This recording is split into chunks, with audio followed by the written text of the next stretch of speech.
नमस्कार दोस्तों, solar energy forever में आपका एक बार फिर से स्वागत है। और आज की इस वीडियो में हम बात करने वाले हैं कि आपको कौन से सोलर पैनल लेने चाहिए। तो यहाँ पे हम सबसे पहले टाइप की बात करेंगे कि मोनोक्रिस्टलाइन लेनी चाहिए या पॉलीक्रिस्टलाइन लेने चाहिए। तो जो हमारा सोलर सिस्टम होता है वो टोटली डिपेंड होता है सोलर पैनल्स के ऊपर, क्योंकि जो सूरज से आने वाली रोशनी है उसको बिजली में कन्वर्ट करने का काम सोलर पैनल ही करते हैं। तो अगर आपने सोलर पैनल का चुनाव सही से नहीं किया तो आपका जो पूरा ओवरऑल सिस्टम है वो किसी काम का नहीं है या आपको उतनी अच्छी उससे आउटपुट नहीं मिलती। तो सोलर पैनल लेने से पहले आपको काफ़ी ध्यान रखना बहुत ही ज़रूरी है।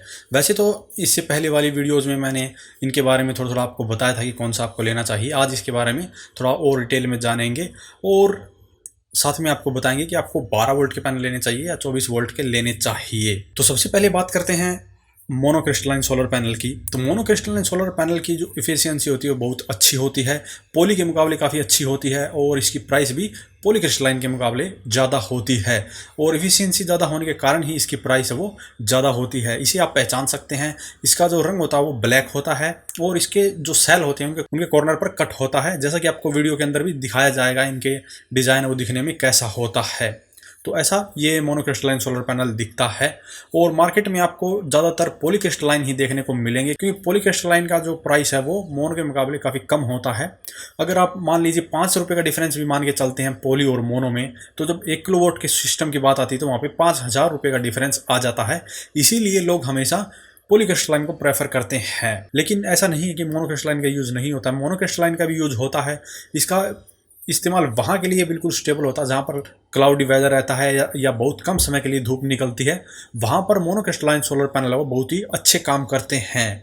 लेकिन जहाँ पर धूप बिल्कुल अच्छी निकलती है वहाँ पर पॉलीक्रिस्टलाइन ही बिल्कुल बेस्ट रहते हैं, क्योंकि हाई टेम्परेचर में मोनोक्रिस्टलाइन की एफिशिएंसी वो कम हो जाती है।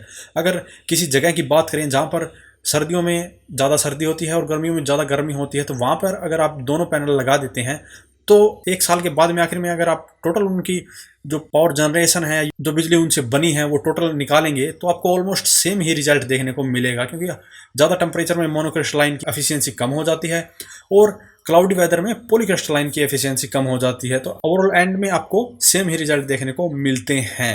लेकिन जहाँ पर साल में ज़्यादातर क्लाउडी वेदर रहता है, बहुत कम धूप आती है, वहाँ पर हमेशा मोनोक्रिस्टलाइन का ही इस्तेमाल किया जाता है।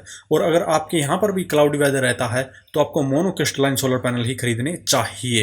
इनमें जो मेजर डिफरेंस है वो यही है कि यह क्लाउडी वेदर में भी अच्छे से काम करता है और पॉलीक्रिस्टलाइन अच्छी धूप में अच्छे से काम करता है। तो इसके लिए आपको सोचने की बिल्कुल भी ज़रूरत नहीं है कि आपको इनमें से कौन सा लेना चाहिए। इसके लिए आपको सबसे पहले यही देखना पड़ेगा कि यहाँ पे धूप कितनी आ रही है। अगर अच्छी धूप आ रही है तो बिल्कुल आप पॉलीक्रिस्टलाइन के साथ में जाएं, अदरवाइज मोनोक्रिस्टलाइन आपको खरीदना पड़ेगा। तो ये बात होगी दोनों की, इनका डिफरेंस आपको पता चल गया। इनका कलर जो मोनोक्रिस्टलाइन होता है वो ब्लैक होता है और पॉलीक्रिस्टलाइन का ब्लू होता है। ये इन दोनों में कुछ खास डिफरेंस है और इन दोनों में आपको पता चल गया कि कौन सा आपके लिए सही रहेगा। अब बात करते हैं 12 वोल्ट और 24 वोल्ट में से आपको कौन सा लेना चाहिए। यहाँ पर भी बहुत से लोगों को कन्फ्यूजन हो जाती है। अगर आप बिल्कुल नया सिस्टम लगा रहे हैं तो आपको इन्वर्टर की बैटरी के अनुसार सोलर पैनल खरीदना होगा। मान लीजिए आपका जो सिस्टम है वो 12 वोल्ट का है तो आपको 12 वोल्ट का ही पैनल खरीदना होगा। और अगर आपका सिस्टम डबल बैटरी का है तो आपको 24 वोल्ट का पैनल खरीदना होगा।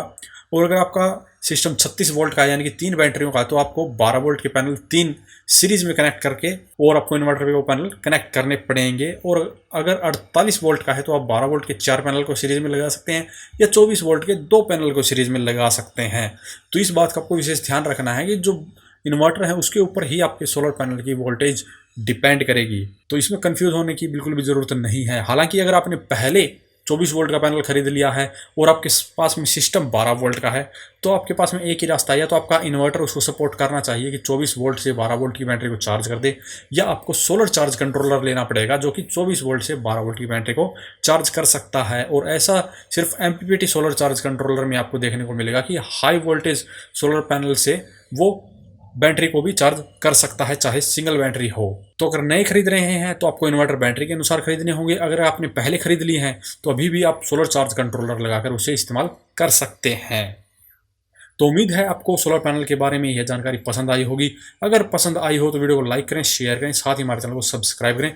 सब्सक्राइब करने के साथ साथ बेल आइकन को जरूर दबाएं ताकि ये प्रकार की वीडियो आपको समय समय पर मिलती रहे। धन्यवाद।